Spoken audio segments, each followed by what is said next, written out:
আসসালামু আলাইকুম সবাইকে। আশা করি সবাই ভালো আছেন।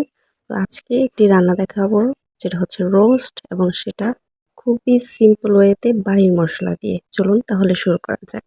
মুরগিটাকে আমি একটু ছোট করে পিস করেছি যেহেতু বাসায় খাবো এর জন্য, এবং এটাতে একটু লবণ, একটু জর্দার কালার এবং লেবুর রস দিয়ে ১ চামচ পরিমাণ লেবুর রস দিয়ে আমি মেরিনেট করে রেখে দেবো ১ ঘন্টার জন্য।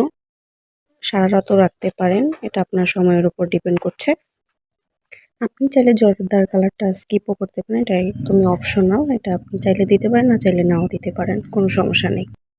এখন ৩-৪টা কাটা পেঁয়াজ আমি ভেজে নেব সুন্দর করে বেরেস্তার জন্য। মুরগির পিসগুলোকে এখন ভেজে নিব আমি।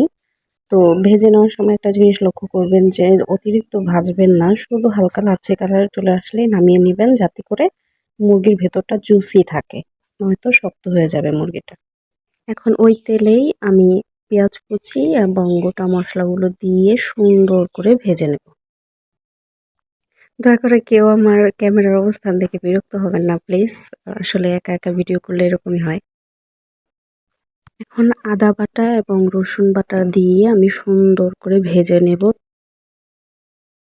২টা পেঁয়াজ, কয়েকটা কাঁচামরিচ এবং অল্প কিছু বাদাম দিয়ে বেটে রাখা পেস্টটা আমি এর মধ্যেই দিয়ে দিলাম। এখন এটা ভালো করে কষায় নিতে হবে যাতে এটার মধ্যে কোনো কাঁচা গন্ধটা না থাকে। এর মধ্যে শুকনো মরিচের গুঁড়া ১ চামচ এবং লবণ আর ধনিয়ার গুঁড়া দিয়ে দিব ১ চামচ। দিয়ে একটু পানি দিয়ে সুন্দর করে নেড়েচেড়ে এটাকে কষায় নেব যতক্ষণ পর্যন্ত তেল না ভেসে উঠবে। যখন তেল ভেসে উঠবে তখন এর মধ্যে আমি ৩-৪ চামচ রোস্টের মশলাটা দিয়ে আরও ভালোভাবে কষায় নিব মশলাটাকে। যত কষাবেন তত মশলার স্বাদটা বাড়বে আসলে রোস্টটা তত মজা হবে।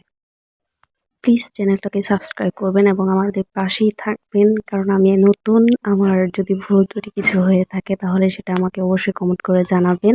আমি অবশ্যই চেষ্টা করব ভালো কিছু দেওয়ার ইনশাল্লাহ। ভেজে রাখা মুরগির পিসগুলো কষানো মশলার মধ্যে দিয়ে দিলাম এবং ২৫০ গ্রাম পরিমাণ দুধ আমি এর মধ্যে দিয়ে দিলাম, সাথে একটু পানিও অ্যাড করব। এখানে আমি দইটা ব্যবহার করলাম না যেহেতু আমার এখন ঘরে নেই এর জন্য। তো এখানে আমি কয়েকটা কাঁচামরিচ দিয়ে দিলাম, কাঁচামরিচটা দিয়ে নেড়েচেড়ে রেখে দিব। ভেজে রাখা বেরেস্তাগুলো দিয়ে দিলাম, সাথে চিনিটাও ছিল। এখন আমি ১ চামচ পরিমাণ লেবুর রস এবং ১ চামচ পরিমাণ জিরা গুঁড়াটা দিয়ে দিলাম। হয়তো হয়ে গেল আমাদের খুব সহজে মুরগির রোস্ট রান্না।